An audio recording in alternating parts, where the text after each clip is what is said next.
Hello. Thank you all so much for being here today. I want to especially thank Ellen, as well as Courtney and Crystal from Nex for putting a lot of work into making this talk a success in the previous months. And I also, what excellent timing, want to thank Nancy Deutsch, the director of Nex, who has just entered and sat next to John conveniently, for sponsoring this talk. We very much appreciate it. Now, to introduce John Zimmerman, one could take a variety of avenues. John is very well known for his public work and for his academic work. His academic books address some of the most pressing and difficult topics of our time, and his editorials could not be more timely, provocative, or numerous. But I would like to talk for a few minutes first about what it is like to be mentored by John Zimmerman, something that can't be gleaned from his website as easily. I was lucky enough to learn from John how to teach, how to think, and how to be.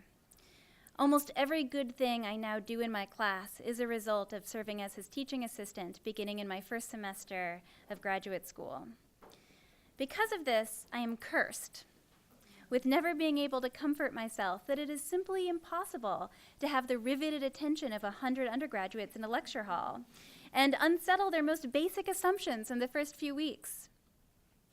From the beginning, he challenged them in ways that neither they nor I expected. Are they sure that community is a good thing? Why? Are they sure that social taboos are bad? Why? Students felt the ground quiver beneath them, and they were compelled every time. This was matched by an academic rigor that students said they rarely found in any of their other classes, but they actually wanted to do the work. As I learned how to teach in that class, I was, along with the undergraduates, also learning how to think, both watching his teaching and in the department seminar where I was lucky enough to be a student. Not only did we talk about the questions that really kept me up at night, but John led us through the process of asking questions that had hardly occurred to any of us to ask. Like a good rabbi, his work was pointing us towards seeing what our questions obscured as much as what they might reveal. But there was also something more. Watching John for years, I also learned a way that it is possible to be. For John was astonishingly good at what he did, but he was also happy. And he was also incredibly generous with his time and with everything else. I learned that it is possible to be both happy and good. And I remember in graduate school thinking, and maybe Nancy will appreciate this, now I understand why people make such a big deal out of role models. It really does help to see something that you aspire to be and have the bar set really high. It actually really helps. Now, luckily for the rest of you, John also dedicates enormous time and energy to writing for the public. His op-eds have appeared nearly everywhere, I think, in the Washington Post, in the New York Times, and many, many, many other publications. He averages, I think, at least one per week and sometimes more. And they cover the most difficult topics of our day: freedom of speech on campus, Title IX and university responses to sexual assault, Trump, and Trump. And John, although a devoted liberal, manages to unsettle liberals every time. His academic books have matched his commitment to compelling and unsettling inquiry. Just to give you a sense, his books include, most recently, The Case for Contention, Teaching Controversial Issues in American Schools, which he'll be speaking about today. And before that, in 2016, you can see this more than one a year theme coming here, Campus Politics, What Everyone Needs to Know. Also in 2016, how did you do that? Too Hot to Handle, A Global History of Sex Education, just to, handle something a little bit easier, less complicated, less controversial. In 2009, Small Wonder, The Little Red Schoolhouse in History and Memory. So if we thought there was something that we could think in an uncomplicated way about, the classic Little Red Schoolhouse, just wait. Innocents Abroad, American Teachers in the American Century, Who's America? Culture Wars in the Public Schools, and Distilling Democracy, Alcohol Education in America's Public Schools, 1880 to 1925. So as you can see, he has a long history of writing the history that most compels us today and causes us to ask the best and least expected questions. So I'm grateful that you're here, and I'm grateful that you've been here. Thank you.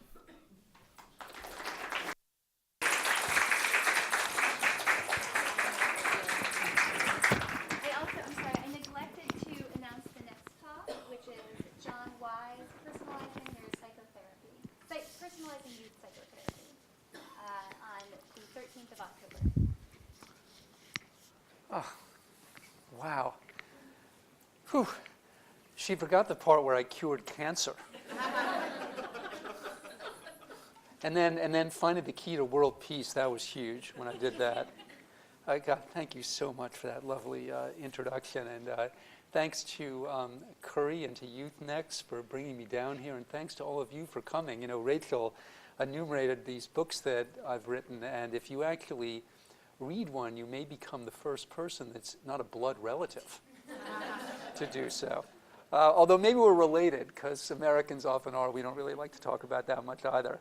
Yeah, actually, the very first book that I wrote, somebody gave me this 800 number that was allegedly a publisher's clearinghouse that would report on your sales. And you know, being a naif, being a much younger man and an innocent, I actually called this number. And of course, I got the ubiquitous computer voice, right? And it says, you know, good morning, you have sold 0 books today. And that was not getting me any closer to God. I have not actually called that number ever since. It's an incredible treat to be down here, to reconnect with Rachel, one of the greatest students anyone could ever want, and to be in Charlottesville. You know, Charlottesville, quote unquote, has already become a symbol. It's already become a talking point. In the country and the world. Sometimes a symbol for the raw expression of some of the worst hatreds we know about. But I think more recently a symbol of community and communities coming together to speak across those differences. I have been deeply impressed reading about what your different communities, both the UVA and the Charlottesville communities, have done in that zone. And I think when the story is written, you will be a model for us. And I'm deeply grateful for all the things that you have done in that zone. That being said, because I'm a historian, this talk is going to be kind of a downer. I'm just warning you. I am, like Rachel said, an optimistic and happy person, but weirdly, it's in spite of what I read and write, and not because of it. I can't really explain that. But the stories that I'm going to tell you are not happy ones. The book that Rachel referred to, the last book, is called The Case for Contention. And it's a very short book. It's right up there with great Jewish sports heroes, by the way. All right. You can get right through it right away. Okay, Sandy Koufax, Hank Greenberg, we're done. All right. Allie Reisman, the gymnast. Yeah. Don't forget her. The talk the title I came up with when Rachel kindly emailed me was "You Can't Say That," and in some ways, the book and the stories that I'm going to tell you are about what we can't say, or very often what we haven't said, because of the limits on discussion in our schools. It also comes, this is a little bit more than you need to know, I suppose, from talks with my grandmother. Rachel knows this, but I commuted between Philly and New York for 20 years, teaching at NYU, and the first 16 of those years, on Monday and Tuesday night, I lived with my grandmother, who died at the age of 104. And except for my wife and my daughters, it was absolutely the critical event in my life. I always had a club, and the club was peers who had living grandparents. And in my 30s, there was a small club. 40s, it got really small. By the time I was in my 50s, I was a club of one. I mean, that was it. And just to get to know a grandparent as a 50-something adult, it's just an incredible experience. And like a lot of middle-class Jewish women of her era, Grandma had been a school teacher, 40, 50 years in the New York City public schools. And I talked with her in the course of those 16 years about every subject you can imagine, including, now that she's passed on, she would have no problem me telling you this, including the fact that she and Grandpa got married secretly 2 years before their official marriage. She says, you know, Johnny, back then you couldn't just be with a man, if you know what I mean. She says, I got it, Grandma, I got it, all right. Yeah. But there was one thing we never talked about. And that was her friends in the 1950s in the schools, her colleagues, that were fired because they were either communists, which a small handful of them were, or because they were suspected communists but wouldn't rat on other teachers. That was the only thing Grandma would not talk about. The only thing, and she was adamant about it. And after she died, being a historian and being her grandson, I dug into this a little bit in the New York Municipal Archives. And I haven't put this in print yet because I'm still not sure of it. But I have good reason to believe that one of the reasons she wouldn't talk about this is she too was forced to inform, on her friends. And so that's where the title comes from. You can't say that. And unfortunately, through the course of the history of our K-12 schools, there's been remarkably little discussion about controversial questions. Of course, there has been some. I had school teachers that did it. I'm sure you did too. But they're the exception. The people who engage controversy in our schools are the exception, and often they do so at their peril, especially at times of war. And remember, it's easy to forget, we are at war now. The war in Afghanistan is actually the longest war that we've ever fought. So this is wartime right now, among other times. So people do it, but often at their peril, especially during war. Their efforts are just limited. Now, why is it? I'll just tell you a few things, and then I'll walk you through the history. The first is that often our school teachers have actually not been prepared to do what I'm going to describe. None of this is natural. None of this is easy. It takes a huge amount of preparation and forethought. And across time and into the present, most American school teachers have not had what I'm going to describe to you as part of their formal preparation. The other thing, hugely important, is the other enormous demands that we've put on teachers' time. To really engage issues of controversy takes a huge amount of time. But if you saddle teachers with 1 million other duties, it's going to be extremely difficult for them to carve out any time for this one. Thirdly, the legal environment has changed, and one of the things I'm going to share with you is that in some communities in this country, it may not actually be legal for teachers to do what I'm advocating. The speech rights of teachers have been deeply curtailed in the United States. I don't know how many people are aware of that. I'm not trying to frighten them, but I do think it's a good, I'm a big knowledge is good guy. If you watch Animal House at the beginning, they show the founder and he's on a pedestal, and you look at the engraving and it says knowledge is good. You're supposed to laugh at that. I actually don't. I mean, that's real for me. That's kind of sort of like my job. And I think everybody should know about that. And then last and most difficult for me, because it's a question that has run through all the work I've done my whole career that I've never actually answered. What if it turns out that the stuff that Zimmerman wants, that he calls democratic education, isn't actually supported by the demos? You look at that word democracy and it's got demos in it, the people. What if it turns out that most people don't actually want these issues discussed in their schools? If their schools are democratically controlled, maybe Zimmerman's version of democratic education is anything but. How do you promote this sort of discussion in schools that are democratically controlled?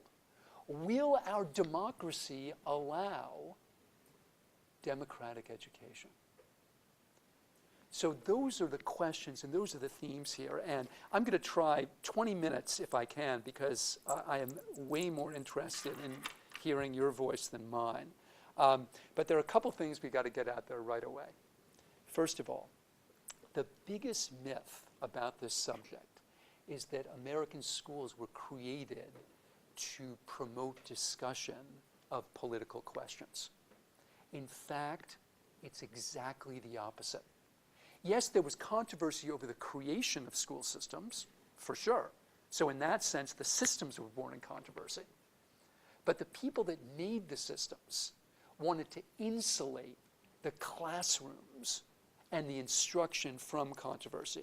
So you've all heard of Horace Mann, okay, probably the most prominent name in 19th century education. Here's Horace Mann on whether to teach controversial issues.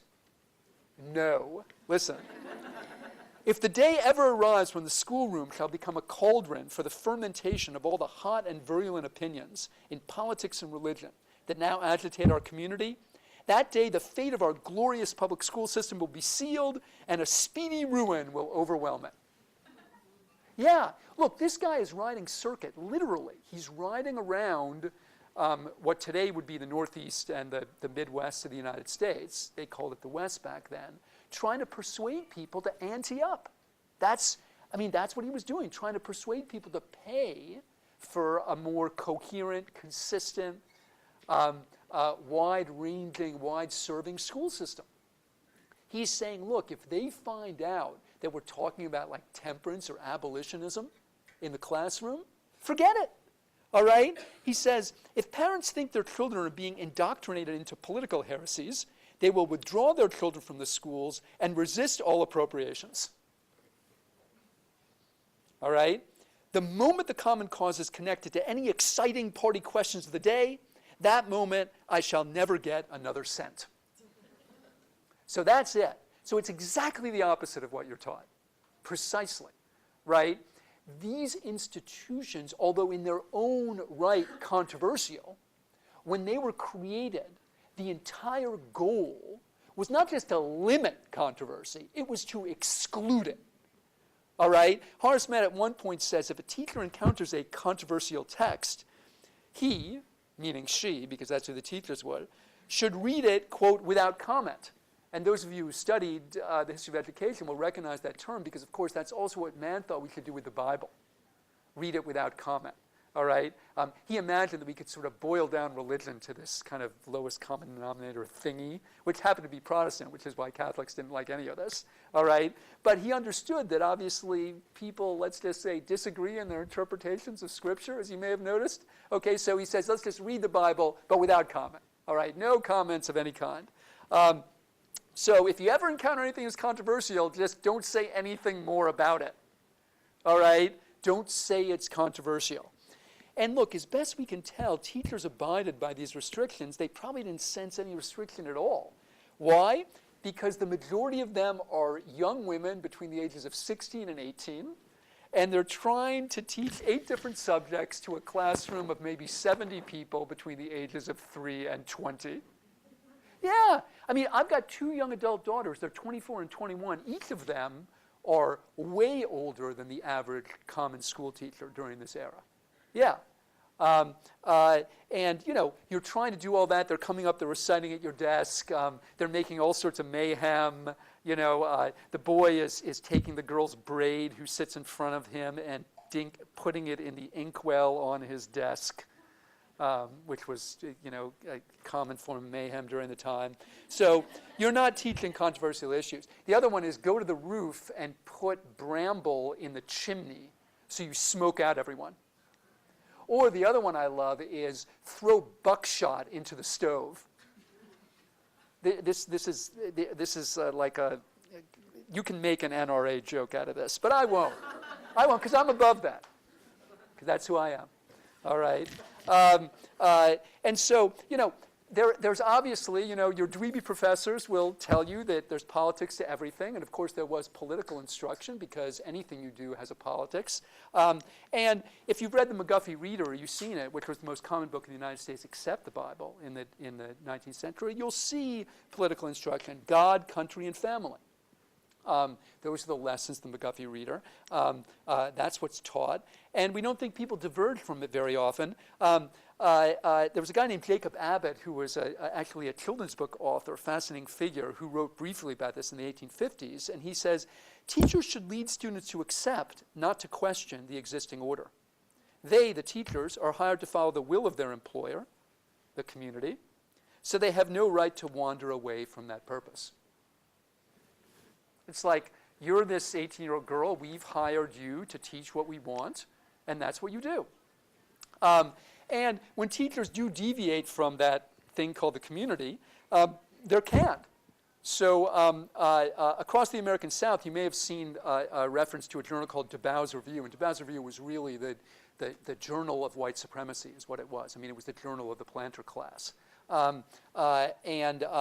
It ran one article I found about anti-slavery teachers that it claimed were running around the South. And the article says, why should the rising generation be taught doctrines which are in direct conflict with what we believe? Like, why? In Richmond, which is also in Virginia, all right, a newspaper actually runs an editorial saying that anti-slavery teachers, quote unquote, it just isn't that they should be fired. Of course they should be fired. They should be killed. Listen to this. Quote, so full of abolitionism are many of this class, so full of guile, fraud, and deceit, that the deliberate shooting of one of them for poisoning the minds of our children and our slaves, which is interesting, would be perfectly justifiable. So that's the 19th century. Okay, if any controversy enters the school, it's inadvertent and it's illegal, basically. Moving very quickly here, because again, I want to hear from you. When we get into the progressive era, starting in the 1890s, mass immigration, obviously creation of mass high schools, the rise of the thing called social studies. I know we have a social studies coordinator here. The rise, indeed, of this thing called, at that time, progressive education. You find some educators starting to tell a very different story about these subjects than Horace Mann, saying that we shouldn't just have schools that extend the current order. We should teach this thing called thinking, that learning should be active, not passive. It should be grounded in experience, not just in books. Focus on the community, not just at school. Like, we're in ed school now. I don't have to lecture you on this. You've been lectured on it 1,000 times, maybe too many times. And so given all that, schools should engage kids in the central public issues of their lives. And hence, in the first decade of the 20th century, the current events lesson was born. And the current events lesson is you're instructed to clip out a newspaper article and bring it in and discuss it with the class. My sister lives in Central Jersey, and her kids are in high school now, but when they were in middle school, one of the teachers gave this assignment, exactly as described, and apparently somebody in the class said, excuse me, Ms. Whatever, where do we get a newspaper? At least he knew what it was, the kid. But it's like that ancient document with pages and typeset, yeah. So in 1908, two teachers in New Jersey write a whole book about the current events lesson, and it's really fun to read. Listen to this, quote, "The classroom is a democratization factory." I love that, right? Because it's an industrial image too, right? I mean, this is the time for the hothouse boom of the second industrial revolution. It's a democratization factory, not the old-fashioned recitation room where students come to say over and over again what the textbook says. Okay, and so by 1920, we think that the vast majority of school districts in America are teaching current events in some way. There were some history teachers that devoted as much as a class per week to current events. And in New York, a teacher named Benjamin Glassberg wrote this essay where he says, we ask our students to discuss their clippings, not just to read them. Okay? You read that and you're like, all right, that's pretty cool. And then you find out that Benjamin Glassberg got fired. Yeah. So World War I begins in 1914. Remember, we get in late to both of them, right? Again, most Americans don't know this, right? But that war starts in 1914, right? We're not in until 1917, right? Second World War starts in September 39. We're not in until December 41. Incidentally, one late evening with Grandma, she described to me at length the armistice. Yeah, the end of World War I, because there were big parades in her school, and she was 11. I can remember shit from when I was 11, right? I'm sure you can too.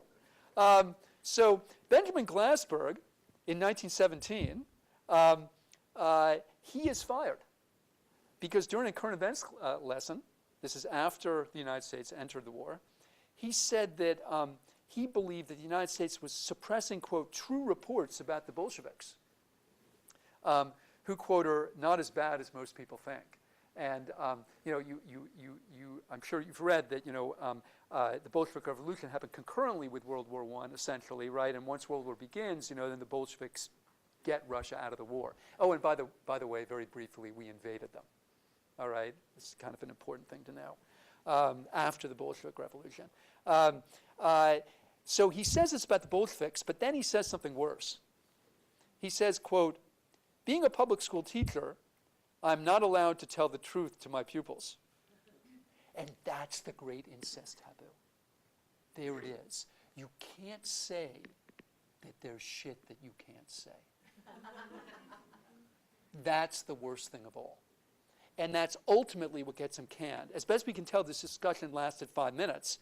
But he's fired, and the associate superintendent of the system, this guy named John Tilsley, he writes in firing the guy, "The teacher should have corrected notions held by students in opposition to fundamental American ideas." Glassberg lawyered up, and his attorney wrote this remarkable response in which he says, "Honest and free discussion of public issues is the fundamental American idea, and it is the superintendent, not my client, who is violating it." And this fell on deaf ears. Right? So that's it for Glassberg.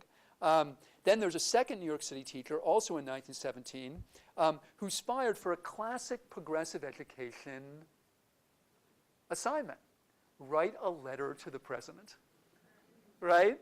So write a letter to Woodrow Wilson about his conduct of the war. And this is great, right? It's active, not passive, right? It's engaging you in the events of the day. It's about this broader, even great community, right? Okay, of which you're a small part. If you've done research like this, you know how rare it is to actually find the student's voice. You know, most history of education, unfortunately, is a history of people like me, right? It really is. I mean, it's the history of educators, right? That's who writes down stuff, right? That's who testifies, right? Well, believe it or not, I found the essays that the kids wrote in this guy's class. And most of them do exactly what successful students have always done. They give the answer that the teacher wants. All right? That was always what I did. And so they're very praiseful, almost sycophantic towards the president. They thank you, Mr. President, for making the world safe for democracy. You know, thank you for fighting the evil Kaiser. But then there's one essay, only one, that takes a rather different tack, and I'll just quote it. It's a 12-year-old kid. "Mr. President, you are ready to slaughter us all. I do not sympathize with the autocratic Germany, but how is it that the United States, a country far from democratic, and England, the imperial and selfish, undertake to slam democracy upon a nation, whether it likes it or not?" It's kind of an amazing, I mean, on so many levels, it's an amazing essay, including the prose. You know, like, this kid had some pretty darn good teachers, right? And good on them, you know? Anyway, the letter catches somehow this essay gets the catches the attention of the English department chair, tells the principal, works its way up to that same guy, Associate Superintendent John Tilsley. And he tells the teacher to correct the essay. And now here's where it gets very cool. I found the corrected essay. That is, with the teacher's corrections in the margins. And they're substantial. the teacher he was a hard ass. I mean, so here are some of the things that he wrote. Is there any sanity in this assertion? Do you take these remarks seriously? Sorry to find this unintelligent comment in your work. But here's the thing. Those critiques aren't critical enough for Superintendent Tilsley. All right?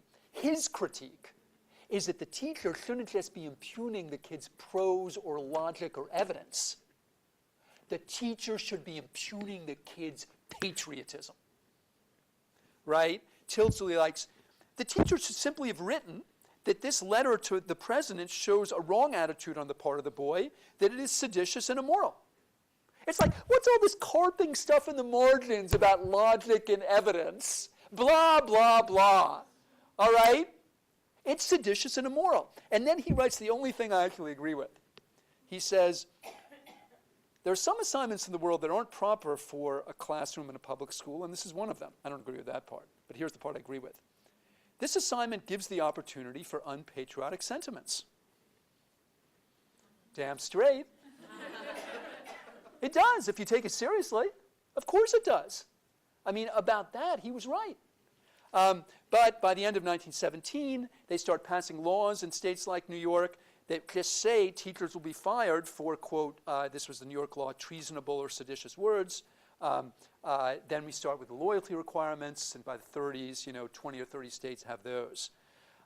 Now, moving again very quickly, there is a kind of staccato, or maybe the right metaphor is accordion rhythm to all this. There are times when there's a little bit more discussion, and then it's clamped down.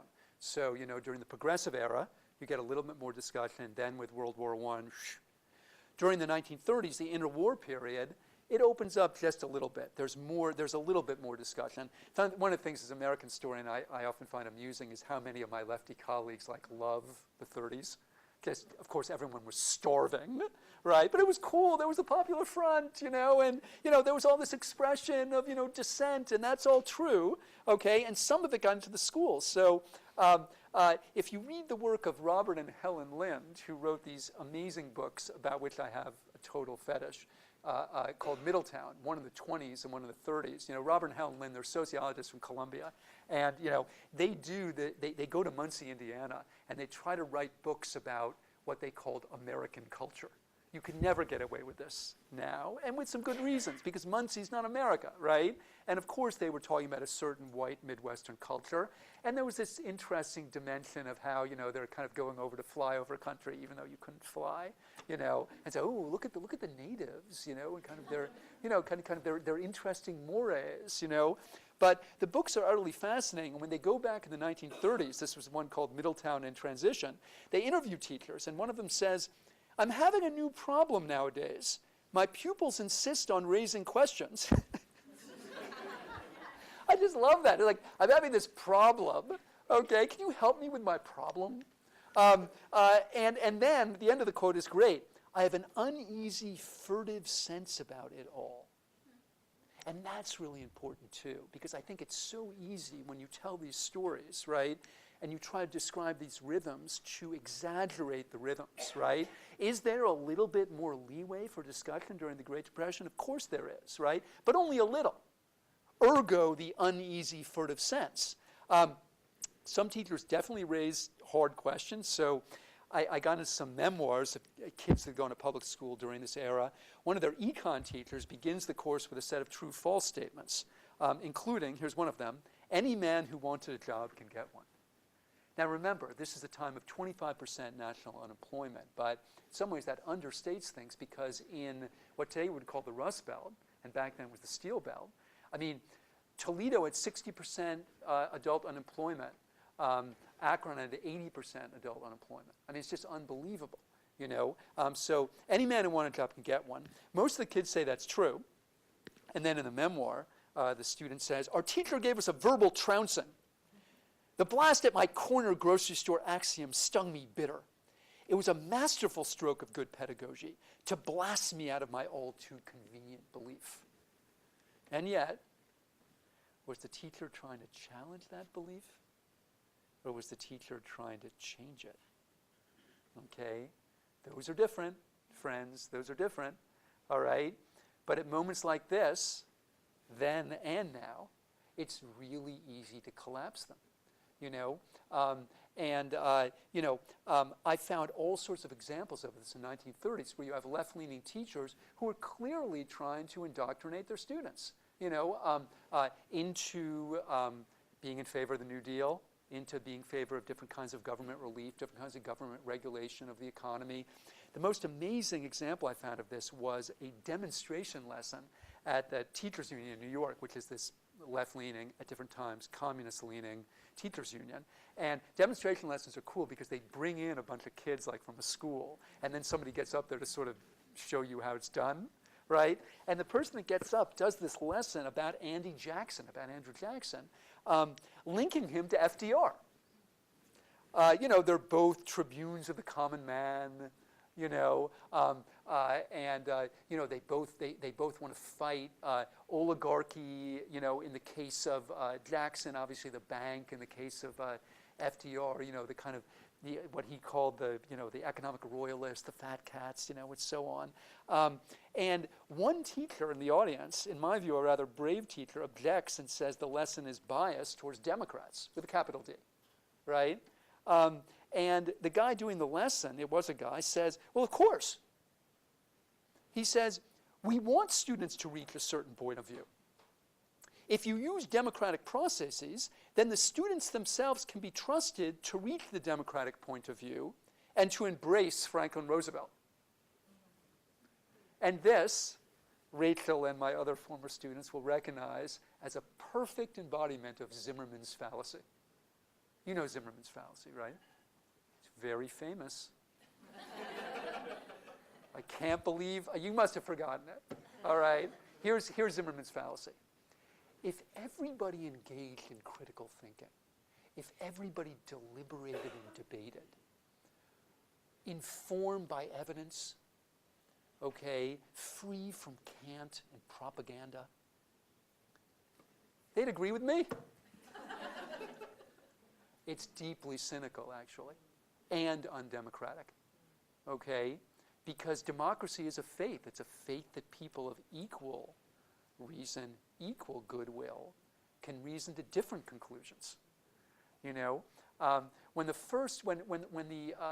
United States invaded Iraq in 2003, I was asked to go to Chicago and speak to the teachers union there about how to address the war in Iraq.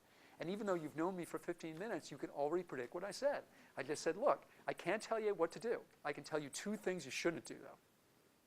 You can't get up and tell the kids that we should be in this war, and you can't get up and tell them that we shouldn't. Your job is neither to get them to support this war, nor is it to get them to oppose this war. Your job is to give them both the information and the skills to reason to their view of this war, which may be yours and may not be. So afterwards, clap, clap, clap, and a teacher comes up to talk to me afterwards, and she was very Hamish. If you're ethnically challenged, Hamish is Yiddish for warm, friendly. And by the way, there are support groups for that, for the ethnically challenged. So she's very Hamish, and she says, oh, Professor Zimmerman, thank you so much for your talk. And I'm like, oh, hey, where are you from? And she says, it's only when people use this kind of critical pedagogy, it's only when our students are exposed to this dialogue and discussion that they'll realize that the war in Iraq is a great imperial mistake. Again, she was very nice, That's a deeply cynical remark and an anti-democratic one, right? So if everyone really thinks, and they're smart like me, if they've read the books I've read, right? If they've gone to the lectures I've gone to, written the papers I've done, well, of course they'll agree with me, for sure. And they'll like FDR, they won't like Hoover, they'll like Hillary, all right? So, I'm watching this, quote, watching this demonstration lesson and trying to figure out how much discussion there actually was, right? Was this just the replacement of one set of answers with another set? That ain't discussion. But fortunately, near the end of this demonstration class, another teacher in the audience brings it down to earth. And she was a she says, you know, I'm teaching classes of 50 now, and I'm not on a double shift. I'm on triple. Like, we got no idea what it was like during the Great Depression, you know? People were like, in 2008, this is like the Great Depression. It wasn't, all right? Yes, it sucked, like big time, all right? But that's just, then you get into people that call like everything a lynching, right? Everything a Holocaust. It's like, no, like if that shitty thing you're calling a lynching, right? If you're calling it a lynching, you got to learn more about lynching, all right, is what you need to do. Because it may suck, but it's not a lynching, right? And 2008 was terrible, but it wasn't the Depression. They're on triple shift. What that means, friends, is you got one group of kids comes in 6 a.m. to 9 a.m., okay? Another one 9 to 12, another one 12 to 3. Yeah, all right? And she's like, I'm doing that 50 kids each time. And she says, most teachers are overworked, worn-out specimens who are not interested in propagating for socialism, atheism, communism, or any other ism. They're too overworked to care about any of that. And she's right. You know, and back then, I mean, they have to teach Sunday school, which, by the way, was often a duty of public school teachers and paid for by the same thing that public schools came from. Sometimes they have to raise money for the school because, obviously, the tax coffers are dry. You know, a million other things they have to do. And she says, we're so completely swamped that there's no time for what you want. And then another observer, a guy named Howard Beale, who was a historian and wrote this book in the 30s called Are Teachers Free? It was 712 pages long, and the answer was no. All right? But Beale's watching all of this too. And he says, here's the other problem. Quote, because teachers are themselves the products of authoritarian and rigid schools, it has never occurred to them to approach their subjects critically. They do not know that they are not free. And so what he's saying is if you had such a poor education yourself that you don't know what's at stake here, right, and you don't know enough about Andy Jackson to really compare him to FDR, what's the issue going to be? You know, and by 1940, there are hundreds of thousands of high school teachers who were teaching subjects that they had never studied, especially, by the way, in the social studies, right? I mean, you know what you call the history teacher at 3 p.m., right? Coach, right? Because that's what a lot of them were. And yet the biggest obstacle, of course, is that great demos, that great public itself, which very often proves quite uninterested in the kind of things that I'm interested in. So here's a parent in California, a very typical statement in the 30s. The biggest question is whether teachers are to be our servants or our masters. I'm not ready to turn over to the teachers the training of my children along political lines. It's distasteful to find the school working at cross purposes with me, with the parent. So let's not romanticize the 30s, please. Even during the 30s, there are plenty of teachers who were fired. And my favorite example, it's a tragic one, this guy found in Belvedere, Illinois, whose name was Hugh Bone. And, you know, there are so many millions of people who have taught in the United States, and we have no knowledge about them, really, only tiny little bits and pieces, you know, because, obviously, you know, education is so irreducibly local, so incredibly diverse, right? It's hard to figure out even who these people are. But Hugh Bone, as my daughters would say, was dope. I mean, he just did it, right? It's 1932. He organizes student debates about the election, right? Okay, on this side you're Hoover, on this side you're FDR, and he sends students into all the town offices to write reports on what they do. It's like, okay, so you got to go to the Water Commission, okay, all right. You have to go to Transportation, all right, okay, and you have to come back and like tell us, like, what is this? Like, what are these people doing? So he's fired. And the students staged an all-school walkout, which was amazing to read about. And then, like all fired teachers that I've been able to chart, Hugh Bone ended up as a graduate student in Madison, Wisconsin. There seems to be this ironclad law of American history that every fired teacher must go to the University of Wisconsin, all right? And that's where I found him. And he writes, and by the way, it's kind of funny, he was a total, like, how can I say this? He got lots of attention from the opposite sex at the University of Wisconsin. You know, he was like this sort of dashing, heroic figure because he had been like, you know, he stood up to the man, he was fired. And I think Hugh Bone kind of worked that, you know. And he writes in one of his letters, the professors here compliment me on being fired. They say most teachers are not virile enough to teach. And now we get into this weird gendered stuff, okay? The cowed teacher, the scaredy cat, the wimp, the sissy, all right? These become stock figures among lefty educators, male lefty educators during this time. Horace Callan is a name you might have heard because he coined the term cultural pluralism, which in many ways he borrowed from Du Bois. And he says in one of his articles, "Job holding doth make cowards of them all."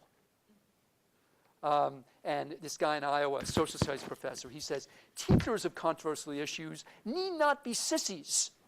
They must be men. They must take some risks."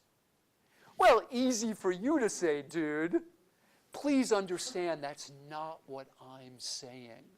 All right? I'm not telling teachers that they should take some risks. Why? Because look where I am, who I am. I mean, I'm a tenured full professor at a major research university. Friends, the stuff I'd have to do to get fired, I can't even say. All right? I mean, that's how bad it is. Okay? So, like, I'm not going to sit here and say, oh, yes, you know, school teacher out there with, like, zero academic freedom or protections. Yeah, go take some risks. Right? Again, a little precious. But, as you might guess, and going to conclude soon, accordion, okay, is going to narrow yet again with World War I and the Cold War. That risk, teachers have to take some risk. It just becomes too great. So after 1948, 15 states passed new loyalty laws for teachers where you have to swear that you're not a member of A, B, and C. And those laws, they're depressing, but they're also amazing to read. I went and I read a whole bunch of them. The Georgia law that you have to swear, you know, I'm not now, never have been a member of A, B, and C. It had over 200 different organizations. And a lot of them I never heard of, right? Okay, the Abraham Lincoln Brigade, I got that, right? Lefties going over to fight, right, against Franco in Spain, right? American Jewish Labor Council, got that. Southern Conference Educational Fund, check. But at the very end, Yugoslav Seamen's Club. I'm not now, never have been a member of the Yugoslav Seamen's Club. Yeah, all right? And across America, especially urban America, teachers are fired, including several friends of grandma. And the only way you really find out is way too strong a term, but the only way you get some glimmers of what this might have been like for teachers is actually through jokes. And you don't have to be Freud to understand why this would be really, really important. So at the NEA convention in 1953, teacher gets up to tell a joke on this subject. And here's the joke. The teacher says, okay, there are two rabbits. And one rabbit says to the other rabbit, I'm afraid that McCarthy is going to investigate antelopes. And the second rabbit says, well, what are you afraid of? You know, you're not an antelope. And the first one says, true, but how can I prove it? And then the account, it goes into brackets and it says, nervous laughter. And I'm like, yeah. You know, I mean, it's like, okay, I'm sort of right. You know, and friends, I got to tell you, if you do work like what I do, there are moments where you think that maybe you're an insane person. You know, and maybe you're just like somebody like who like lives in the median strip on Broadway and just talks to themselves. You know, you've just invented all this stuff in your head, you know, and it's all bullshit.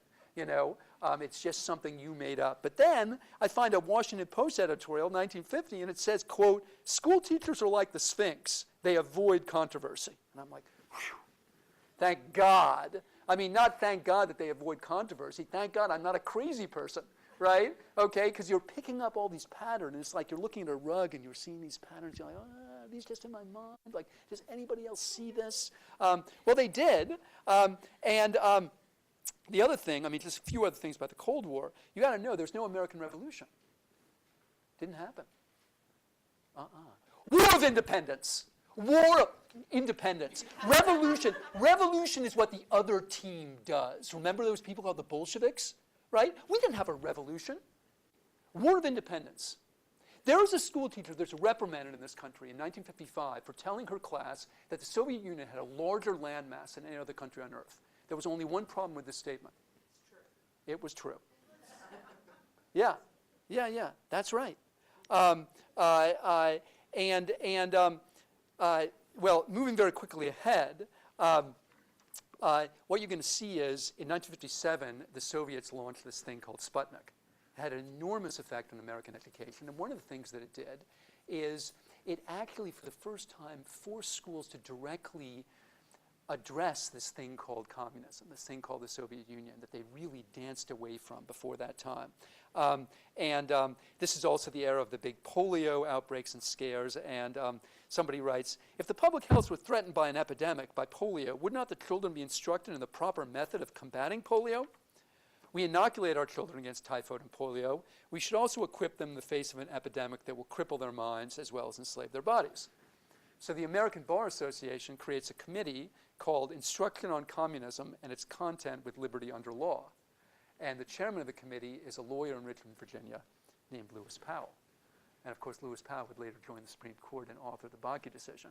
One of the fun things about this project is like all these people trotted through it. It was sort of like Forrest Gump, you know? You're like, whoa, there's Lewis Powell. You're like, Google, Google, Google. Like that, Lewis Powell? Yeah.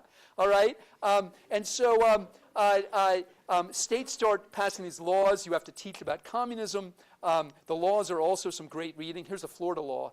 All kids have to get 30 hours a year, which is a lot, regarding, quote, this is quoting the law, the dangers of communism, the ways to fight communism, the evils of communism, the fallacies of communism, and the false doctrines of communism.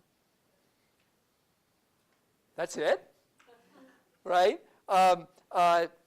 Same law requires schools to teach that, quote, the free enterprise competitive economy of the United States has produced higher standards of living and greater personal freedom and liberty than any other system on earth. What's really interesting is even after these laws are passed, when you poll teachers, they continue to avoid the subject. They actually break the law, right? Not by teaching the wrong thing, by teaching nothing. Precisely because they're afraid they'll teach the wrong thing. Here's one teacher, quote, with one false move, I'll be a red myself. Now, during the 60s and 70s, accordion opens up just a little bit more. You've got African Americans, especially African American students, protesting about the history curriculum. In the city of Philadelphia, where I live, there was actually an all-black student strike in November 1967 about the issue of black history. It was kind of a remarkable thing to think about. That is, all the black kids walked out of school, went to. Yeah, you were in the protest? Yes. My goodness. Girls High from 67 to 71, and we cut school that day, and a whole bunch of us went. See, I didn't make this up. Wow, God, so you were back there in Philly. Wow, what was Ben Franklin like? Yeah? Do you remember him with a kite? We didn't talk about him like they talk about Thomas Jefferson. Yeah. You've got activism at the high school level, and then of course you have the courts allowing a certain amount of student freedom, teacher freedom a little bit, via the Tinker v. Des Moines case. That's the one about the armbands, right? Where the kids are sent home because they're wearing anti-Vietnam War bands. And Justice Fortas famously writes in Tinker v. Des Moines, this is 1969, teachers and students do not shed their constitutional rights at the schoolhouse gate. But actually, they do. They do. You know, they did in the 60s and 70s. I found lots of teachers fired after the Tinker decision for doing things that the Tinker decision said they're allowed to do. And by the time we get to the 1980s, we see the accordion really start narrowing again, but for a different set of reasons having to do with what at that time was called the Back to Basics movement. You know, we forget that No Child Left Behind had like a 20-year trial period. You know, that is the idea of high-stakes testing that was embodied in No Child Left Behind. All that was significant about that was that it was a federal law. Okay, that process had been happening for 20 years at the state level. And so, you know, there are already high-stakes tests in states in the 1980s. One teacher says, if you deal too much with abstract issues, which don't lend themselves to right and wrong answers, you can't measure what they've learned, and they'll do poorly on the test. Right? The test doesn't ask you to frame an argument about whether the United States should have invaded Iraq. It just says, like, you know, who's buried in Grant's tomb, right? When was the War of 1812, right? I mean, there's got to be one right answer. And then, of course, the problem of time. So very depressing, and I'm going to end this depressing talk very soon. In 1990, there was this teachers' conference about, rather pregnant comment, thing right now, the legacy of the Vietnam War. So many of you, no doubt, have been watching the Ken Burns series. Well, this is 15 years after the United States lost and left Saigon. And they're interviewing teachers, talking to teachers, how to address this. It's been 15 years, you know, what are we supposed to do? And one teacher says, what you're saying is real nice, but what's the point? I've got 15 minutes for the Renaissance, 15 minutes for the Civil War and 15 minutes for the Vietnam War, right? Because there's so many other units they got to do, right? Got to do global ed, right? And then later on, AIDS ed, environmental ed, anti-gang ed, drug ed, sex ed. It's like society gets an itch, school, scratch it, right? Whatever it is, just scratch it, okay? Add yet another thing. And then, yes, the problem of preparation. So I mentioned the 2003 invasion of Iraq. Of course, everyone forgets that it was the second one because Bush Sr. invaded in 1991, right? That was the, quote, first Gulf War. Well, when the Gulf War begins, that Gulf War, 1991, a lot of teachers don't know what to say about it. And in Pittsburgh, hundreds of students walk out of class to protest the lack of discussion about that war. They're suspended for 3 days. But the ringleader, okay, he gets a penalty of a week, and he's got a brother who's fighting in the Gulf. And the Pittsburgh Post-Gazette covered this rather closely, which is great for me. And in one of the pieces that I read, a teacher's asked, why he wasn't talking about this in class. And the teacher says, well, it's not in the textbook. Dude, it happened last week, all right? Of course it's not in the textbook. And if that's what you think your job is or history instruction is, maybe it's time for you to go to law school, all right? Or do something else. I mean, not everybody should be a teacher, and maybe you shouldn't be one, all right? And then finally, the problem of rights that I alluded to earlier, all right? So the courts, the federal courts, have severely circumscribed, actually, the free speech rights of teachers. And the key case here is this case called Mayer, the case of Deborah Mayer, M-A-Y-E-R, in 2007. And very briefly, who is she? She's a 5th grade teacher in the Bloomington area of Indiana. She's teaching in 2003, right when we invade Iraq, a current events lesson, yes, the current events lesson, out of the district-sanctioned periodical Time for Kids. Time has this kids knockoff. And you may recall that during the buildup of that war, when it was clear we were going to invade, but it wasn't clear when, there were a whole bunch of protests, including a very big one on the Mall in Washington. But there were smaller ones, too. And in the Time for Kids account, there's a picture of the protest with some captions. And, citizens protesting the possible invasion of Iraq. So a kid looks at this and says, Ms. Mayer, have you ever been to an anti-war protest? And in response, she said only 2 things. She said, yes, as a matter of fact, I drove by one in Bloomington the other day, and I honked my horn in support. And then secondly, she said, and I think that as a rule, it's best for human beings to try to settle their conflicts without violence, which is why I'm in charge of the peer mediation project at our school. Fired. Done. Out. There have been teachers fired in this country for things I did as a high school teacher. There was a teacher fired in Ohio for doing a lesson exactly the same as I did, which is it's American Library Association's 100 banned books week. All right, here are the 100 banned books, and you know what they are. I mean, Catcher in the Rye, Huck Finn, now of course Harry Potter, very, very top. Pick one, read it, tell the class why it was banned. Done. All right, fired. All right, and in the case upholding the firing of Deborah Mayer, federal court, circuit court said, quote, the school system does not regulate teacher speech as much as it hires that speech. Expressions a teacher's stock and trade, the commodity she sells to her employer in exchange for a salary. That's just right back. Remember Jacob Abbott? Teachers are hired to follow the will of their employer. It's a complete circle. It says almost exactly the same thing. But friends, teachers aren't, I hope, just paid ventriloquists for the state. Their job is to make future citizens who have the ability to understand and critique the people who govern them. The big question is whether the rest of us will allow that.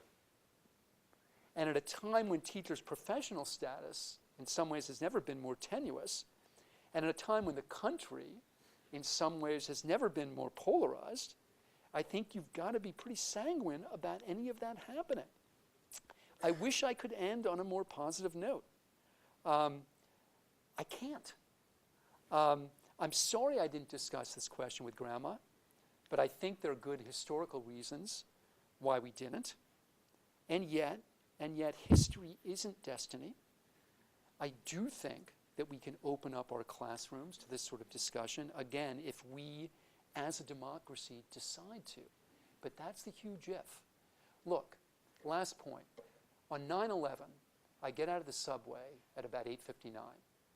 I walk east towards the square, and I take a left. I walk north towards the arch. Okay? At 9:03, a guy panhandles me. All right? And I'm in a rush to get to a meeting at the office, and I do the kind of embarrassed duck and weave. Nope, sorry, I can't. Brush right by him. And I hear him behind me say, "World Trade Center on fire." I didn't turn around. I've always been ashamed about that. But I get to the office and I find out that he was right. And then I went outside. I watched both towers come down. Obviously, school is canceled for the week. And so I go to Grandma's. And what we do is we just watch TV all day. We watch the continuous loop of the buildings coming down. And Grandma keeps saying to me, "Well, why is this happening?" And I'm like, "Don't know." But on the airwaves, these are the two things they kept telling us. One of them is sort of funny. The first one was, "We're all New Yorkers now." Remember that? Yeah, not. All right, yeah, that lasted about 72 hours, right? That we're all New Yorkers now. Then the next thing's super interesting. Everything's changed. Everything is changed now. Everything will be different now. And historians get really anxious when you start saying that, because it's almost always wrong. And I think it was. When it comes to what I care about, actually nothing changed, and nothing will, until citizens of every mind decide to let our kids make up their own. Thanks very much.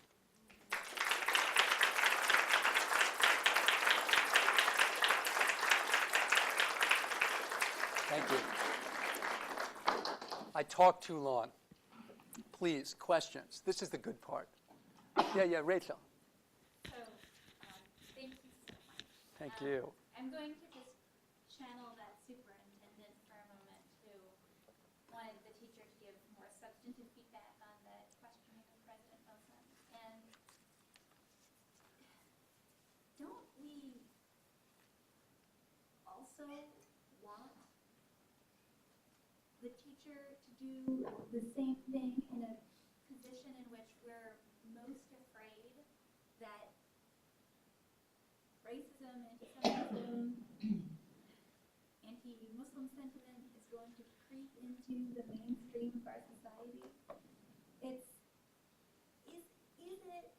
it really about the capacity of students to make their own minds, or is it really about this teacher who came up to you after that talk and said, "Well, they really think carefully, eventually they'll agree with us"? I mean, if we don't believe that people thinking logically and rationally are going to all end up agreeing, then just to channel that superintendent, why don't we want to direct and guide their thinking? I mean, we do hold certain norms dear. We do want a society Definitely. in which racism and anti-Muslim sentiments and anti-Semitism are not pervasive and accepted. And if just critiquing a student's logic in a paper he writes supporting Hitler, as this person who drove a car into Right. people here did in high school, why wouldn't we want to do more than correct their logic? Or indoctrinate them. Yeah, why wouldn't we want Right. to indoctrinate them? Right. Well, look, this is the question. And again, this is why Rachel was just the greatest student anyone could ever want. Look, it strikes me that we don't want to debate everything, right? And what we don't want to debate are the premises of the debate themselves, okay? So when I give talks about this subject, it's interesting because often now I do it with conservative groups, because that's who, I'm like every Republican's favorite Democrat, because I'm a career Democrat. I've never voted for Republican, but I'm the sort of Democrat, I'm basically a self-hating Democrat. There are support groups for that too. And what I just don't feel like my intellectual world is enhanced by talking to other Democrats all the time. You know, so I'm always trying to talk to Republicans, and when I do, they'll say, "Look, you're such a relativist. You know, what you want is this endless debate, but not everything is relative. You know, or not everything should be." And I say, "You're right. Okay, but my very call for debate, the very system I want, is in some ways an absolutist one. To put it differently, okay, it implies certain absolute principles. In order to do it, you need to believe in mutual respect, tolerance, reason itself, okay? I don't think these are natural attributes. I don't think people come out of the room saying, you know, well, I'm going to listen to everything you say and consider it respectfully and not kill you if I disagree. You know, well. Actually, I think the psychologists are teaching us is probably quite the opposite. You know, and what I'm advocating is probably fairly unnatural, which is why it's so darn hard. Okay, but it isn't relativist.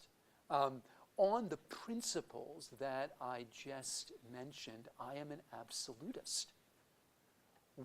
All of us, we must abide by them. Okay, so if you have a kid in the class who is saying, you know, that the Muslims in the class don't belong in the class or don't belong in America, I think it's very fine not just to correct the kid, okay, but to try to change his views precisely because his views run counter to the very principle of dialogue, okay? And, you know, the president of Penn is this person named Amy Gutman, who I've only met once at a reception. But she wrote a book in the 80s called Democratic Education, which is, I think, still the best treatment of this question, you know? And I do think, obviously, I'm making it way too simple, as Rachel would be the first to tell you, right? It's not always exactly clear, right, who's expressing an opinion that runs counter to this kind of shared principle. But the principle has to be about the discussion itself.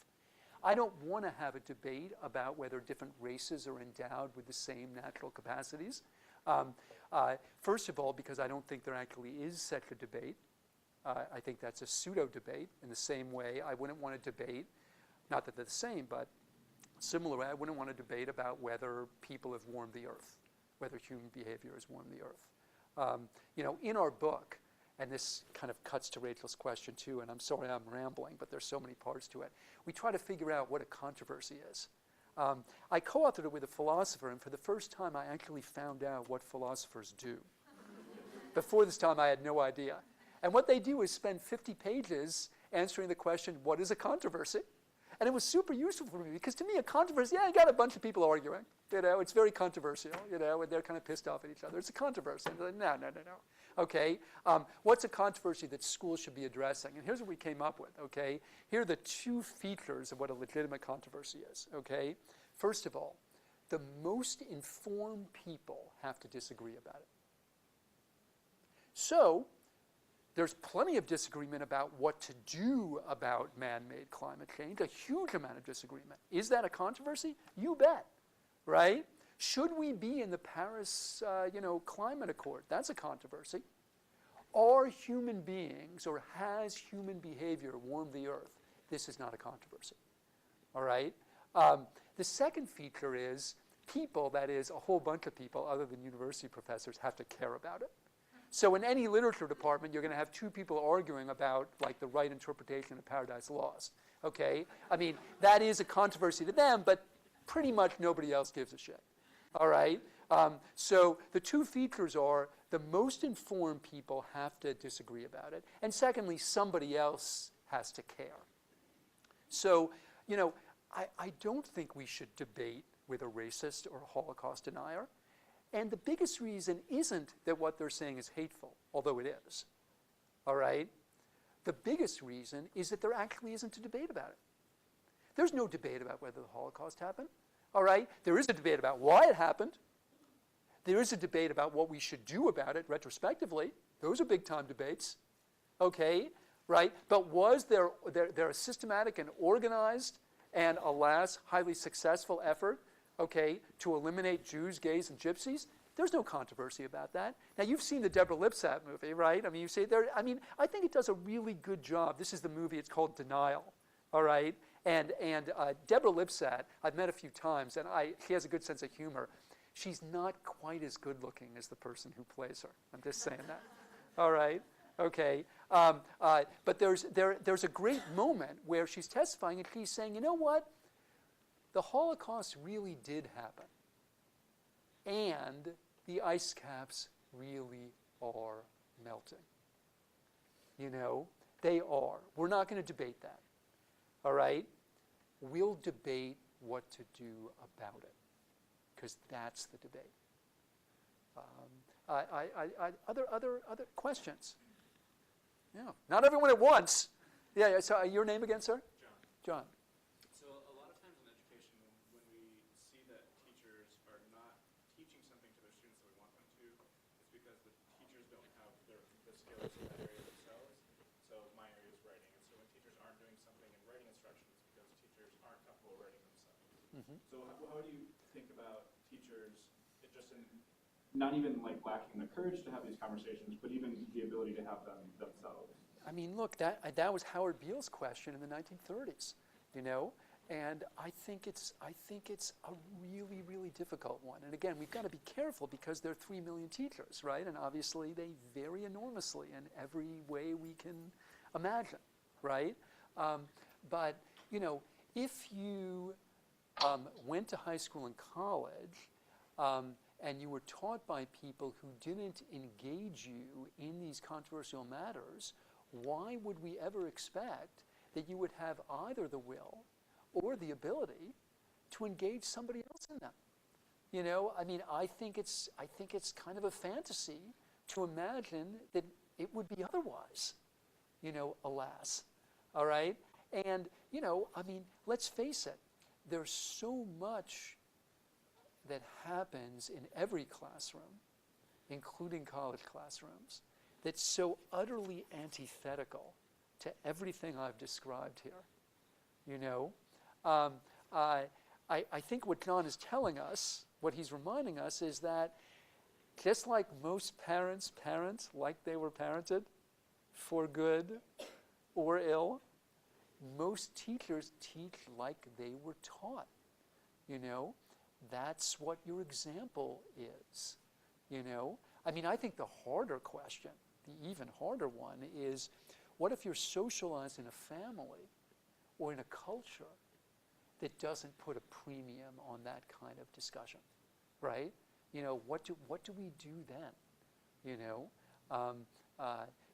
I mean, what if you come, for example, from a faith community, right, that says that, you know, what I call marriage equality is just straight out a sin, and something that it's not just like bad, like I don't like it, like you're going to hell. All right. What do you do with that? You know, I think it's incredibly difficult, and I wish I had the wisdom to tell you. You know, I mean, I have to admit that.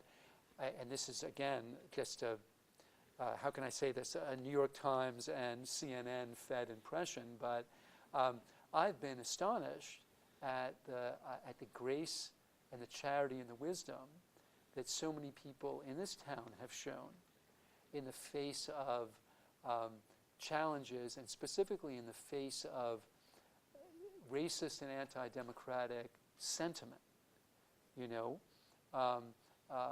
And again, I think that the firm but graceful way that so many people have responded here is something that all of us have to think more about and learn more from.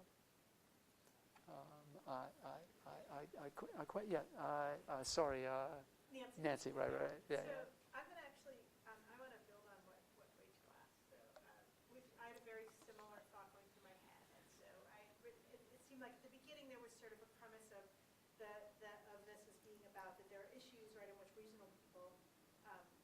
disagree, and that's sort of what we're going for, the controversy. And then I think I appreciated Rachel's question, because that was my question that I've written down, was sort of like, but aren't there issues on which reasonable people shouldn't agree, or should not disagree, right? Yeah. And it seems like Do you not. said yes, right? Yeah. So then my question is one further. I think this builds off of your response to John as well. I think what I'm trying to figure out now is what we do when the boundaries of what we think has been settled shift, right?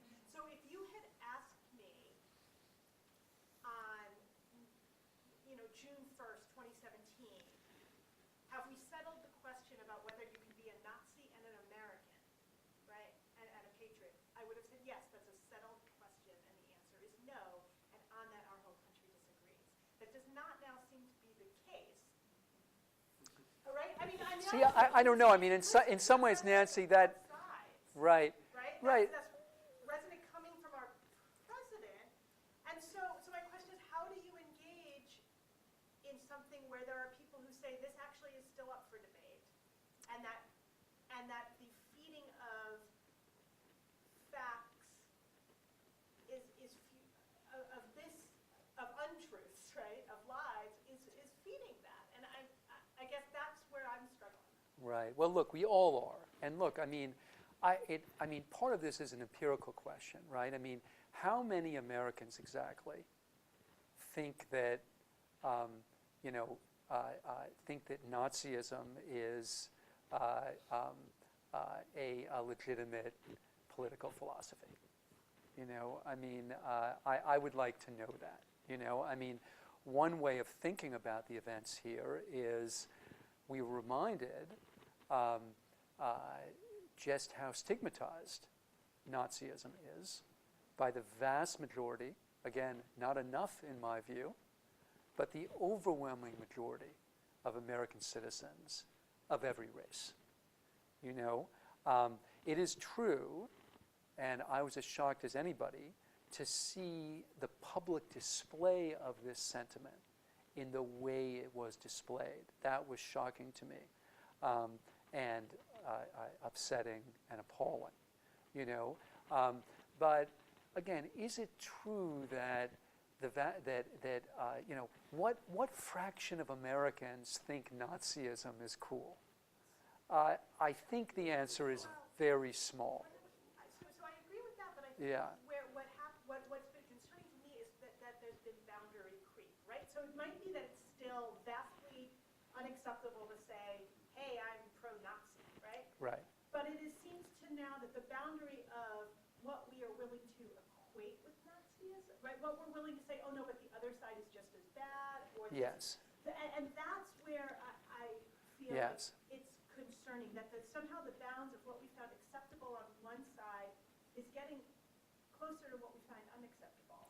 Look, And there, that yeah. we have less, do you see what I mean? There's no question about it. And obviously, I mean, the most upsetting part of that whole dialogue was the president's comments in that direction. And then, he went back to it again a month later, and said, that they're bad dudes, they're bad dudes on both sides, And just to be totally clear, especially here in Charlottesville, I'm not suggesting that we have a debate on whether, it's good to be a Nazi, But we should have a debate, I think, about what to do about the fact that we have Nazis. Because that's a fact, and that seems to me something salutary that could come out of this, right? An awareness that there is a subset of our population, right, that didn't actually and doesn't buy the premises of our democracy. That's really what we're talking about, right? And again, we don't know how wide a swath that represents, but we certainly know it's there. We all do. And so to me, the interesting question isn't what's the moral valence of any of that, right? The interesting question is, what do we as citizens and educators do about it? Yeah. I just want to add on to that. So I think you just put it very well that what we're seeing is that adults, which means their children, will be coming into our classrooms Right. with very different ideas about the premises of our democracy, with the idea that the premise of our democracy is itself unsettled. And so that is not an proven that will be convincing if experts provide certain argumentation regarding? Well, I mean, look, I guess, I mean, I'm not there's no debate among knowledgeable people about the meaning, the origins, the outcomes of Nazism. I don't think, right? Well, I mean,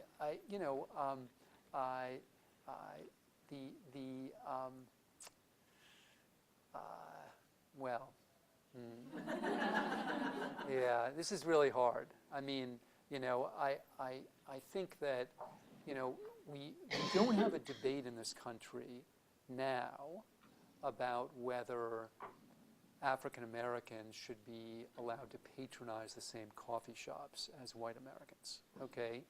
Obviously, we did have that debate for many, many years in this country, right? But it's what Nancy was now alluding to as a settled question. Certainly, I'm sure there are plenty of people out there, we don't know how many, who would rather that that other race not be allowed to go to the coffee shop. But I also think it's fair to say, maybe moving away from the question of knowledge, I think they're highly stigmatized, highly tabooed by the majority of Americans, right? I think that's one reason why many of these people had to go underground, right? I think that's one reason why so much of this has flourished sort of in the darker corners of the internet.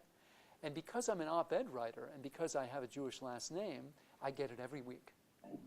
I mean, every single week. So the fact that there were people marching around saying Jews will not replace us, although again I was appalled by that, I was not in the least bit surprised by it because those are the people that fill up my inbox. And with questions that always begin like, what kind of name is Zimmerman? Okay, I'm a Jehovah's Witness. Like, yeah, what do you think? Yeah. So look, it's there. It's there, and that's what these events reminded us of, right? But I would absolutely insist that ultimately we can't actually, as a society, confront or fight that if we don't give people the tools of democracy. The premises of Nazism, and indeed the premises of racism, run counter to that of democracy.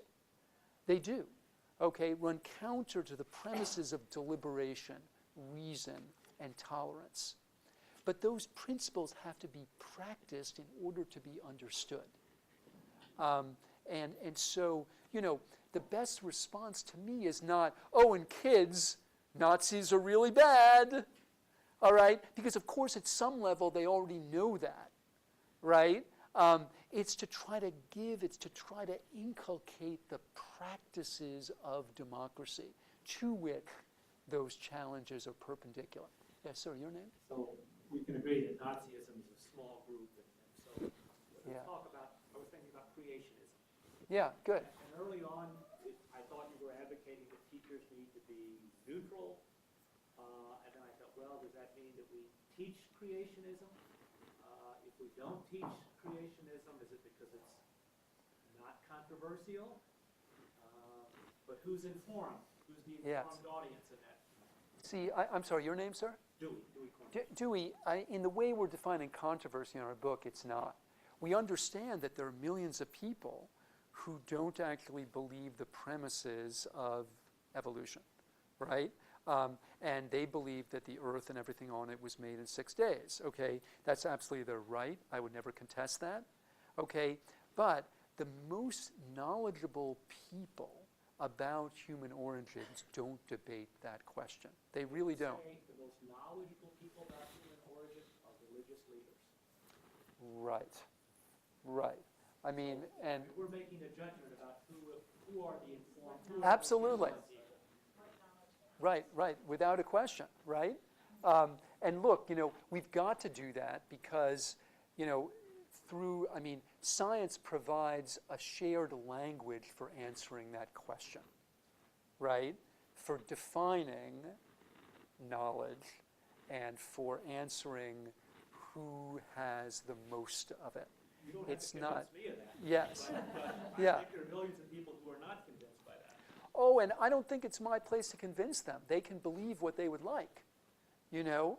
But I once made the terrible mistake of writing an article in which I said that the question of creationism should be debated in schools. And we've all written things that, it was in the New Republic, please don't Google it, all right? But it was just an error. I mean, it was just an error on my part, because to me, that's just like debating, frankly, whether Nazism is good, you know? Not quite, but close, okay? It has obviously a totally different moral meaning, right? But, you know, could you live with an answer where the majority of the class says, oh, you're right, he made it in 6 days? I couldn't live with that, okay? Because in a science class, that's a misinformed view. It's every bit as misinformed as the Holocaust didn't happen.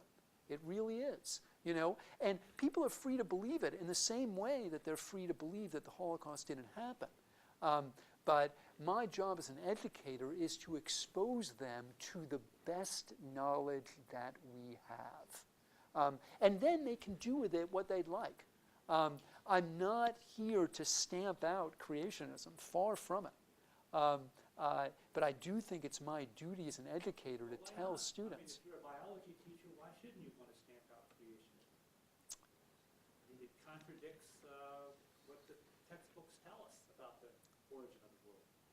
Right, but you know, to go back to your point and the Stephen Jay Gould point about there being sort of these different, what was the word he used? You get different realms, you know, of thinking about who people are, you know. I mean, I understand that these students will come from faith communities where that's the story that they're taught. And when I said I don't want to stamp it out, I don't want to stamp out that story. You know, that story is one of the ways that they define themselves and, you know, make sense of their community, you know. You know, I think if you believe in diversity, if you will, right, you should want to at least allow those populations to. Shouldn't that be kind of patronizing to say, well, let them believe their Yes. untrue beliefs? Because we, you know. It could be, but it's more patronizing not to expose them to science, is what I think, right? It's even more patronizing to do that, just to say, oh, well, you know, since you come from this creationist community, right, of course, you know, I'm going to treat you with kid gloves, and I'm not going to expose you to this other story, even though I know that it has all of this evidence and history behind it. There's not just those two choices. Teachers may also have to say, all right, I can't be neutral. Right, and just to be clear, Dewey, I don't believe that teachers should be neutral about controversial issues. What I believe is that they shouldn't foist their view of the issue on their students. Alexander Michaeljohn in the 30s wrote a series of essays about this, which I think are just hugely, hugely foundational. And Michaeljohn is in some ways the hero of our book and the most important philosopher that nobody knows anything about anymore. But what he said was actually teachers should share their views and in the same breath make it clear that these are their views on an issue that's truly controversial, right? He said, otherwise, you're not giving them a model of political action. You're a political being, right? You're not, in fact, neutral, all right? You're as human as anybody else, all right? You should not pretend that you're neutral. What you should do is you should say, well, on this issue, this is my view. You're heartily enjoined to share my view. This is why I maintain it, but you may come to a different one. And, you know, to him, that was the difference between educating and indoctrinating. Now, again, that's all easier said than done because you are the adult in the room, you are grading them, right? And like every ideal, it's hard to put into practice. But to me, it's a much better one than this kind of like faux Olympian neutrality in which you pretend that you're something that you're not. Yeah, sir, your name? Mitchell. My question is, it seems like that reliance on the teacher leading the student in the right direction is pretty relative to how correct the teacher is. So let's say there's a teacher that believes in flat earth theory, but a majority of the students believe in the world is round. Yes. But the teacher is so devoutly focused lead them down what they believe is the correct road. How would you respond to that? Well, I mean, I'm sorry, your name again? Mitchell. Mitchell, I mean, Kyrie Irving, the basketball star, recently went on the net and said that, it turns out the world isn't round. And for me, this one's not very hard, this example, because you know what? There's no debate about whether the earth is flat. There just isn't. I know there are people like Kyrie Irving who say it isn't, but there are people that say all kinds of stuff, right? It seems to me our job as educators is to distinguish between what we actually know and what we don't. But We know the earth is round. We do. yeah, but in the case of a teacher who is so convinced that the earth is flat, and you have students who are in a setting where they have no choice but to Right. believe the teacher. Well, look, that's a really hard one, and I would say that if the teacher is convinced that the earth is flat, he shouldn't say that to his students because it's wrong, and he should teach a subject other than earth sciences, or he should get another job, because it's just not true, and at the end of the day, that little exercise you had to do with your third grade teacher, fact or opinion, right? That's what we all have to do.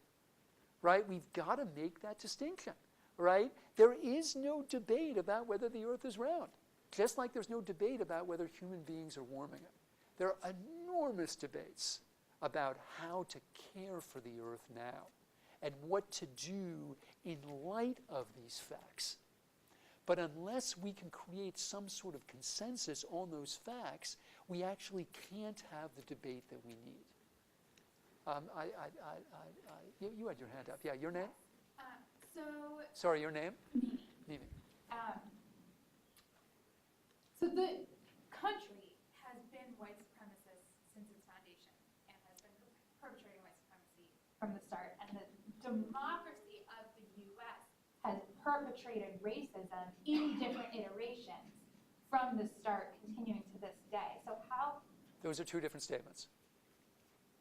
Yeah, it's different to say the country continues to be white supremacist and that there continues to be racism. But anyway, Okay. Yeah. Okay. So I'm struggling with two pieces.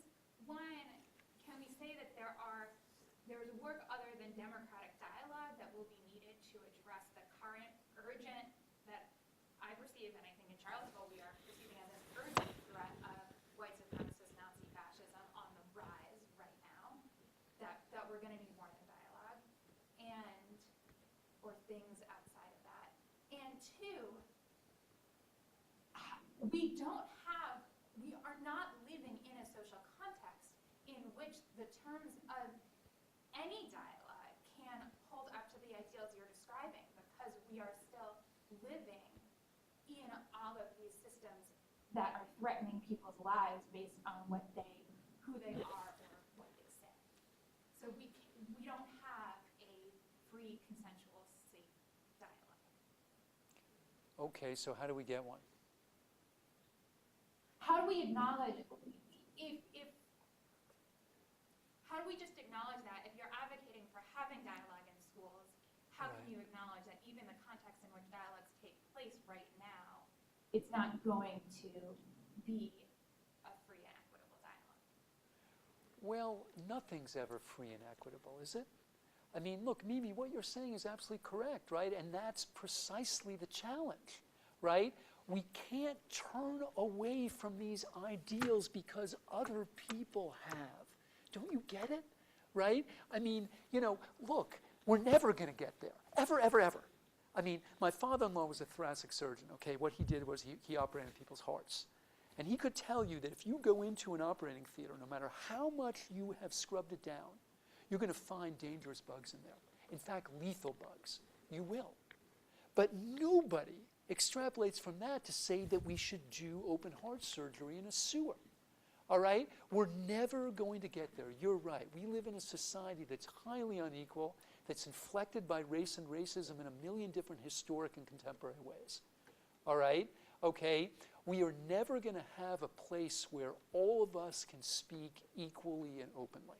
All right? Just like we're never going to have perfect antisepsis. Ever, ever, ever. You are totally right. And that's why we have to recommit ourselves to the ideal. No matter how quixotic it is, okay, no matter how many moments it seems like we can't do it, because the other choices are worse. The other choice is just like, fuck it, all right, okay? Or even worse, I'll determine the terms of the dialogue precisely because I've seen it perverted and converted in so many other ways, all right? I'll decide what everybody needs to know, okay? I'll decide how everybody needs to be re-educated, okay? With no historic, actually, awareness of how many errors have happened when you do that, all right? Okay, I know it's a cliche, but Churchill allegedly said that democracy is the worst kind of government except all the others. That's exactly what I'm saying, all right? Highly imperfect, highly unequal, all right? And that's why we need it. So what about the first part of my question, that dialogue, that using the tools of dialogue itself is not going to get us where we need to go in this moment? Particularly given what you said about people are going to come up with all different ideas at the end of the dialogue. So that just having that dialogue, in your response to Rachel and Nancy's questions, that we actually need more than dialogue to address the threats that we're facing in this moment. Well, I believe that, the terms of the dialogue embody a set of values. In fact, I know they do. Values that are themselves, as I think you eloquently put it, under threat, under question, right? But look, Mimi, democracy is also a system of faith. It's a system of government. It's a way of living. But it's also a system of faith.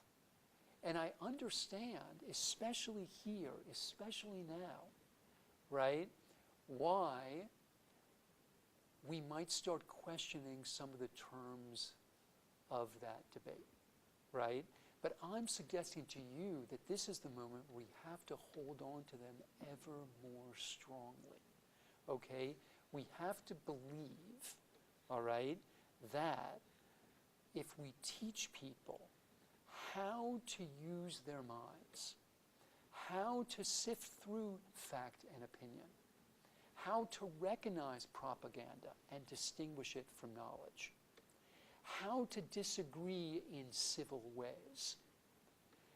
That is our only choice now. That will not be All effective the without other- addressing the reality of the systems of psychological abuse and bias that are shaping how people interpret the facts that they receive. Right, but Mimi, I think all of us have all kinds of biases that we filter everything through. How are we to expose them to ourselves and to each other without the kind of processes that I'm describing? Look, Mimi, I'm not disagreeing with you, okay? We're all blindered and blinkered in a million different ways. That's precisely why we've got to hold on to this. It's not just in a million different ways. It's in systems of oppression. It's within a very specific pattern of power dynamic that impacts some people differently than other people. And that's part of what needs to be addressed other than just facts and dialogue. Okay, but how do you address it? How do you address it without a debate about it, right? Again, I don't contest your premises. I contest the implication that somehow what we have to do is instruct people about the right way to see the world. I guess the only other thing that I would say is that, people, I think, are perhaps a little bit more, how can I put this?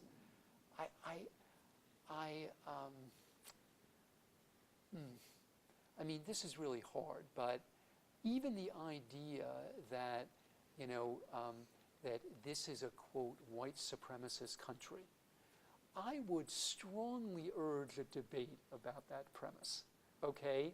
This is a country that white people historically have controlled. This is a country that was built on the systematic exploitation and enslavement of lots of non-white people, right?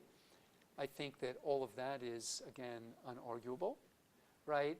But the premise that this is, quote, a white supremacist country, I'm not saying, Mimi, it's wrong. I'm saying it's a perfect example of the kind of statement that I would want to subject to debate.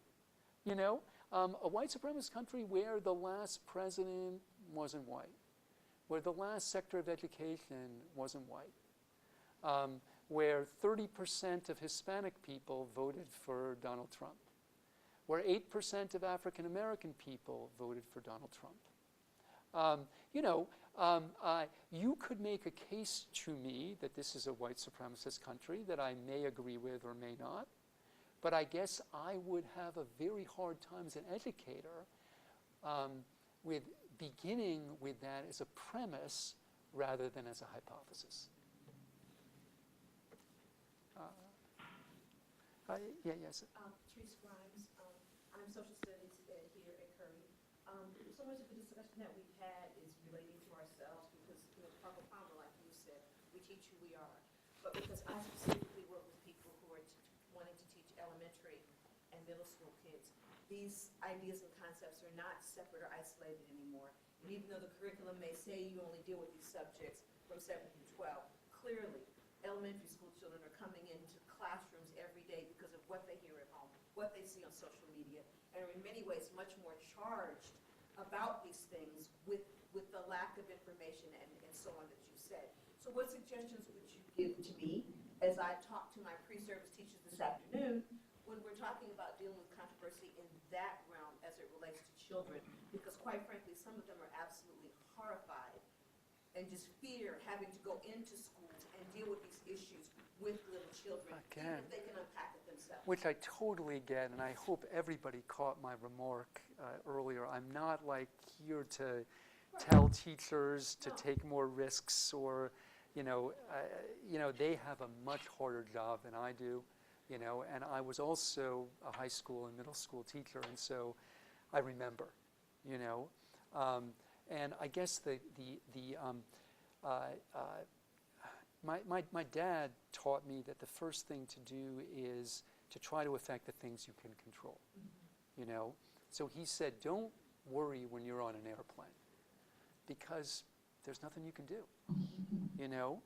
And so actually I don't, you know. So what can you control here? And I would say the first thing that you can control is actually your own awareness and your own understanding. So, you know, back to the Democrat and Republican thing, when I go to the gym, I only watch Fox News, exclusively. And the reason is if I go to MSNBC or CNN, I will see exactly my opinions and my worldview represented. And will learn far less. Now, I will also admit that sometimes it's really hard on the treadmill. It's because there. I mean, you know, you know, some of it I think actually is false, right? And some of it just reflects premises, occasionally racist premises. Sometimes just I think undemocratic premises. It depends on the subject, right? But that's a huge part of my education, you know. Because my job as an educator is to help people understand the world. And if I'm only watching half the world, I'm just going to be half as good, you know. So, you know, I think that's the first thing, you know. And I think the second thing in the age of Trump is to make it clear to everyone that you can vote for him. But insofar as he violates some of the premises we've been discussing, you can't act like him. You can't act like him, you know. Insofar as he calls his political enemies dummies or losers, or most recently sons of bitches, okay. Insofar as at different times that he's talked about sexually assaulting women, right? You can vote for him. You can agree with his policy on North Korea if you can figure out actually what it is. Okay, or on taxes, DACA, whatever the subject may be. But in my classroom and in yours, you can't act like him, right? Insofar as he has used words and terms that so demonize his opponents that it really makes discussion impossible. And that's a hard distinction in and of itself, you know? I mean, none of it is easy. Yeah, yeah. Other questions?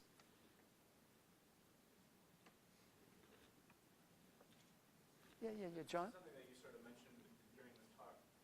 But what about when you're in communities that the demos or the group of people don't vote or don't support this kind of talk or this kind Right. of discussion? Look, that's another incredibly hard thing, you know?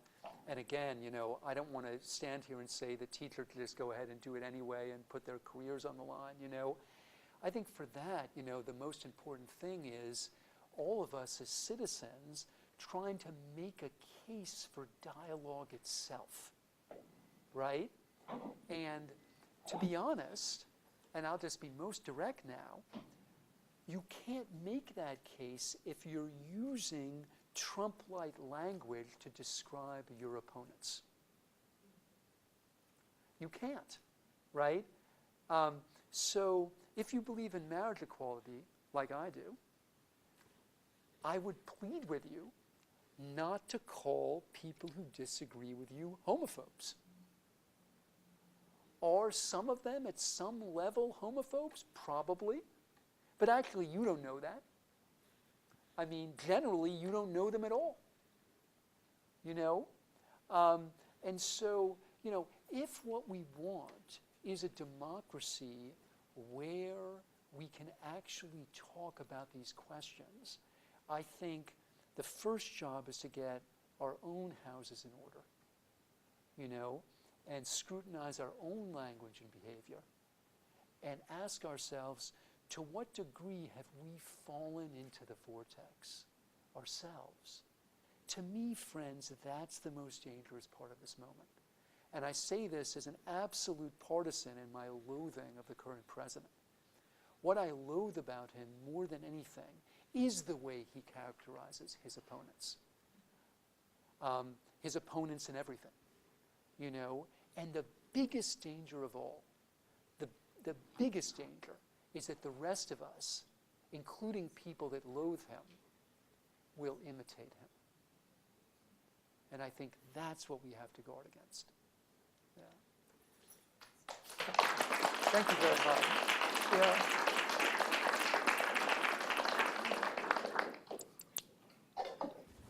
Thank you so much to John and to all of you for staying. Another reminder that October 13th is the next talk on personalizing youth psychotherapy with John Wise. And I'll also add another sort of related to what we're talking about is October 26th and 27th is the Youth